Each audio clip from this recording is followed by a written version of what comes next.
Okay, we're still doing the heat treatment on bowstave 734, and as you can see here, we've incremented it down towards pretty much belly flat on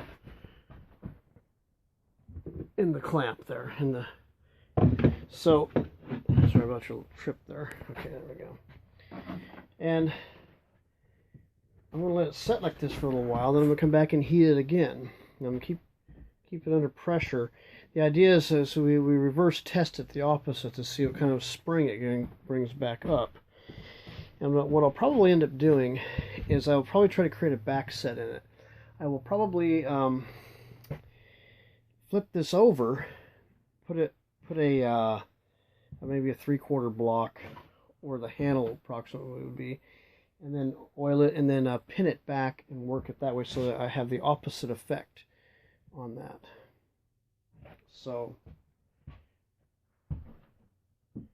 anyway, sorry for the passing back and forth so fast there, but this is the story right now. It's actually, as you can see, it's actually it was very strong. That arch up was very, very strong, but the cool thing about that is I can create the opposite effect, and I'm actually taking little twists out by doing this as well, kind of combining, kind of killing two birds with one stone, and keeping constant tension in little areas. And I'll probably have more clamps on here. Probably be really pinned down tight, and I'll keep put more coats of oil on it, keep working it till it is so supported in that position that it won't return.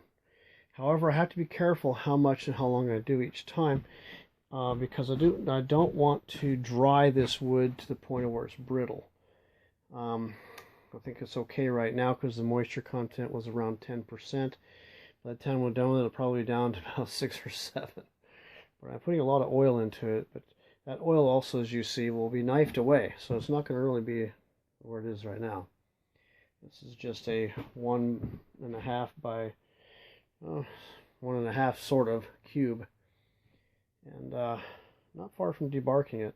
My main concern right now is making sure we have a nice, very firm piece with a slight back set. That's my goal, is have a slight back set in it, so it doesn't have to be huge, but so it maintains performance longer.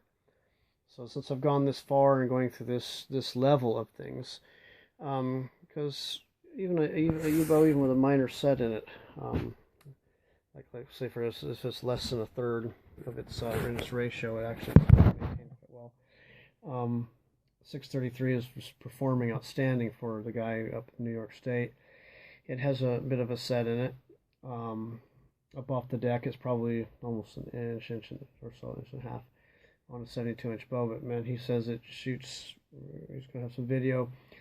I prefer it to have a back set. I prefer it to have as much performance as possible.